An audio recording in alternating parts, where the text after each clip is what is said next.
Good morning students.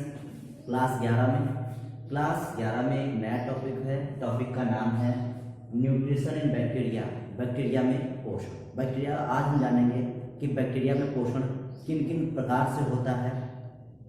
ठीक, पोषण के आधार पर बैक्टीरिया कितने प्रकार के होते हैं तो ये जानेंगे। तो टॉपिक का नाम है न्यूट्रिशन इन बैक्टीरिया, बैक्टीरिया में पोषण। तो चलिए वीडियो शुरू करते हैं। लेकिन वीडियो शुरू करने से पहले अगर आप हमारे चैनल पर नए हैं तो चैनल को सब्सक्राइब कर लें, बेल आइकन को दबा दें ताकि आपको वीडियो की नोटिफिकेशन मिल सके। चलिए शुरू करते हैं। देखिए, बैक्टीरिया में पोषण। तो देखिए, पोषण के आधार पर जो बैक्टीरिया होते हैं वो दो प्रकार के होते हैं। पोषण के आधार पर बैक्टीरिया दो प्रकार के होते हैं, परपोषी बैक्टीरिया और स्वपोषी बैक्टीरिया। ठीक, परपोषी बैक्टीरिया और स्वपोषी bacteria, heterotrophic bacteria and autotrophic bacteria, heterotrophic bacteria and autotrophic bacteria. तो ये दो प्रकार के होते हैं। ठीक, परपोषी बैक्टीरिया क्या होते हैं? परपोषी का मतलब होता है जो दूसरे जीव जंतुओं, पेड़ पौधों से अपना भोजन प्राप्त करें। ठीक, जो दूसरे जीव जंतुओं, पेड़ पौधों से अपना भोजन प्राप्त करें अर्थात उन पर आश्रित होते हैं, तो ऐसे बैक्टीरिया परपोषी बैक्टीरिया कहलाते हैं। परपोषी, जो दूसरे से पोषण प्राप्त कर ले। ठीक, तो ऐसे बैक्टीरिया परपोषी कहलाते हैं। स्वपोषी बैक्टीरिया क्या होते हैं? स्वपोषी बैक्टीरिया वे बैक्टीरिया होते हैं जो कार्बनिक पदार्थ होते हैं या अकार्बनिक पदार्थ होते हैं, उन कार्बनिक या अकार्बनिक पदार्थों से अपना पोषण प्राप्त कर लें। ठीक, और लेकिन अपना पोषण ये प्राप्त कैसे करते हैं? तो ये अपना पोषण स्वयं ये कर लेते हैं, अपने आप भोजन का निर्माण कर लेते हैं, अपने लिए ऊर्जा उत्पन्न कर लेते हैं। तो इसीलिए इनको स्वपोषी बैक्टीरिया कहा गया। स्वपोषी अर्थात जो अपना स्वयं का पोषण कर ले, चाहे वो जिस विधि से करें।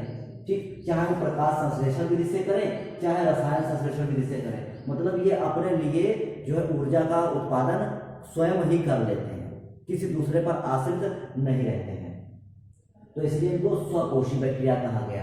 परपोषी बैक्टीरिया जो होते हैं वो तीन प्रकार के होते हैं, परजीवी, मृतोपजीवी, सहजीवी, पैरासिटिक, सैप्रोफाइटिक, सिम्बियोटिक। तो तीन प्रकार के बैक्टीरिया होते हैं।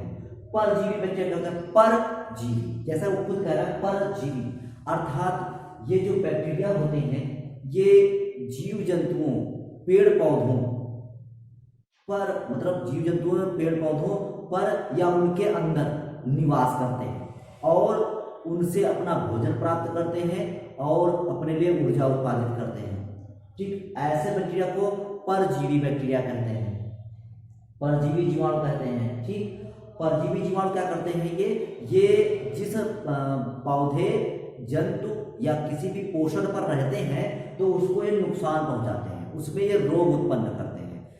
ठीक, तो ये होते हैं परजीवी बैक्टीरिया। जैसे आप जानते हो टाइफाइड नाम सुना होगा, टाइफाइड, टीबी सुना होगा। तो ये जो बैक्टीरिया होते हैं परजीवी बैक्टीरिया होते हैं, ये मोस्टली जो होते हैं रोग फैलाते हैं और ये दूसरे पेड़ पौधों या जीव जंतुओं के ऊपर या उसके शरीर के अंदर निवास करते हैं। तो ऐसे बैक्टीरिया परजीवी बैक्टीरिया कहलाते हैं। दूसरा आता है मृतोपजीवी बैक्टीरिया, सैप्रोफिटिक। मृतोपजीवी, मृत पर जीवित अर्थात इस प्रकार से जो बैक्टीरिया होते हैं ये मृत पेड़ पौधों, जीव जंतुओं से अपना भोजन प्राप्त करते हैं, उनसे अपने लिए ऊर्जा उत्पादित करते हैं। तो ऐसे जीवाणु, ऐसे बैक्टीरिया जो मृत पेड़ पौधों, जीव जंतुओं से अपना पोषण प्राप्त करते हैं, तो ऐसे जीवाणु मृतोपजीवी या सैप्रोफिटिक कहलाते हैं। फिर अगला आता है सहजीवी बैक्टीरिया।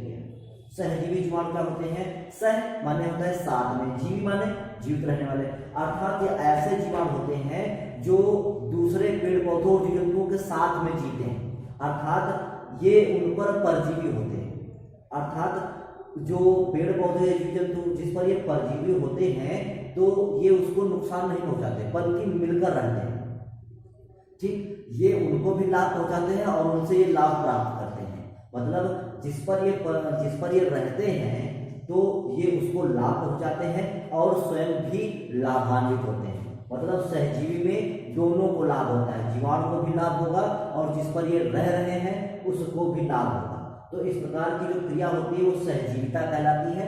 तो ऐसे जीवाणु सहजीवी जीवाणु कहलाते हैं, जैसे राइजोबियम लेग्यूमिनोसेरम। तो जो राइजोबियम लेग्यूमिनोसेरम जीवाणु जो है ये क्या करता है, ये दलहनी फसलें जो होती हैं जैसे मटर है, चना है, तो इनकी जो गांठें होती, जड़ों की जो गांठें होती हैं, उन जड़ों की गांठों में ये राइजोबियम लेग्यूमिनोसेरम बैक्टीरिया पाया जाता है।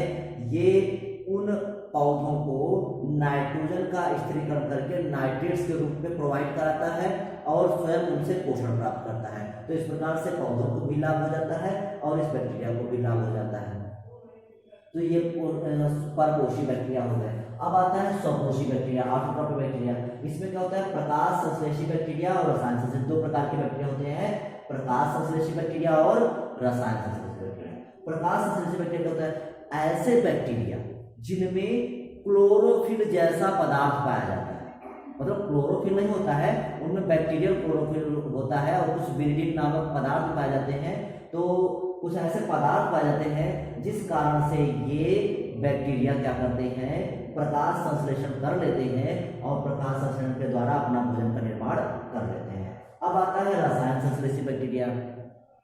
तो ये बैक्टीरिया कुछ अकार्बनिक पदार्थों, रसायन संश्लेषी मतलब कुछ अकार्बनिक पदार्थ जैसे सल्फर है, ठीक, आपका हाइड्रोजन है, ठीक, और अमोनिया है, तो इस प्रकार से कुछ जो अकार्बनिक पदार्थ होते हैं, अकार्बनिक पदार्थों का ये ऑक्सीकरण करते हैं, जिसके फलस्वरूप ये ऊर्जा उत्पन्न होती है और ये उस ऊर्जा का उपयोग अपने लिए करते हैं। तो ऐसे बैक्टीरिया को रसायन संश्लेषी बैक्टीरिया कहते हैं।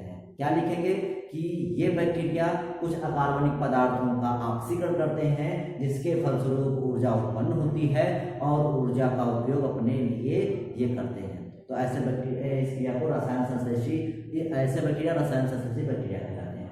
रसायन संश्लेषी बैक्टीरिया भी कई प्रकार के होते हैं, जैसे नाइट्रिकारी bacteria, iron bacteria, hydrogen bacteria, sulphur bacteria. तो नाइट्रिकारी बैक्टीरिया क्या होते हैं कि ये बैक्टीरिया अमोनिया को ऑक्सीकृत करते हैं। क्या करते हैं, ये अमोनिया को ऑक्सीकृत करते हैं और नाइट्रोजन यौगिकों के, नाइट्रोजन यौगिक जैसे NO3 है उसमें बदल देते हैं। ये मतलब ये अमोनिया का ऑक्सीकरण करके उसको NO3 अर्थात नाइट्रोजन के यौगिकों में बदल देते हैं। तो ऐसे बैक्टीरिया जो होते हैं वो नाइट्रिकारी बैक्टीरिया, नाइट्रीफाइंग बैक्टीरिया कहलाते हैं, जैसे नाइट्रोसोमोनास, नाइट्रोसोकोकस, नाइट्रोबैक्टर। तो इस प्रकार के बैक्टीरिया होते हैं, ठीक। इसकी रिएक्शन भी होती है, जैसे अमोनिया को जब बदलेंगे तो NH3, फिर ये ऑक्सीजन से क्रिया करेंगे, फिर ये NO2 बनाएंगे, NO2 जो होगा, ठीक, वो फिर ऑक्सीजन से क्रिया करेगा और NO3 और ऊर्जा का निर्माण करेगा। तो इसमें रिएक्शन भी है, ठीक। तो अगला आता है आयरन बैक्टीरिया। आयरन बैक्टीरिया क्या होते हैं कि ये बैक्टीरिया ऐसे जल में होते हैं जिसमें लोहे के, आयरन के यौगिक उपस्थित हो।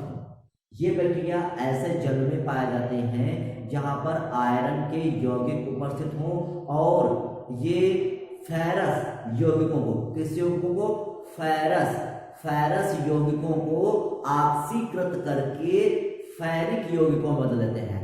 फेरस यौगिकों को ऑक्सीकृत करके फेरिक जो होते हैं, फेरिक यौगिक में बदल देते हैं। तो ऐसे बैक्टीरिया को आयरन बैक्टीरिया कहते हैं। अगला आता है हाइड्रोजन बैक्टीरिया। तो ये हाइड्रोजन बैक्टीरिया क्या होते हैं, ये हाइड्रोजन बैक्टीरिया CO2 से क्रिया करके CH4 का निर्माण करते हैं और ऊर्जा मुक्त करते हैं। किससे करते हैं ये हाइड्रोजन बैक्टीरिया? हाइड्रोजन बैक्टीरिया जो होते हैं वो हाइड्रोजन की क्रिया CO2 से क्रिया कराकर जो है मीथेन बनाते हैं और ऊर्जा मुक्त करते हैं। जैसे हाइड्रोजिनोमोनास, कौन सा बैक्टीरिया होता है? हाइड्रोजिनोमोनास बैक्टीरिया होता है। तो इसका उदाहरण हो गया। अगला आता है सल्फर बैक्टीरिया। सल्फर बैक्टीरिया क्या होता है? ये सल्फर को ऑक्सीकृत करके गंधक कोशिका जो ये क्या करता है, ये बैक्टीरिया हाइड्रोजन सल्फाइड को ऑक्सीकृत करता है। किसको?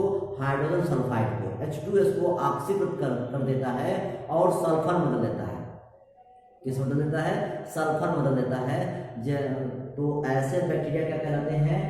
सल्फर बैक्टीरिया कहलाते हैं। जैसे थायोबैसिलस, थायोबैसिलस इसका उदाहरण है। तो ये बैक्टीरिया जो होते हैं ये आपके रसायन संश्लेषी बैक्टीरिया होते हैं। तो आज आपने बैक्टीरिया में पोषण पढ़ा और पोषण के आधार पर बैक्टीरिया पढ़े कि बैक्टीरिया पोषण किस प्रकार से प्राप्त करते हैं, उसी के आधार पर बैक्टीरिया को बांट दिया गया है। तो आज के लिए बस इतना ही, कल फिर मिलेंगे एक नए टॉपिक के साथ, तब तक के लिए।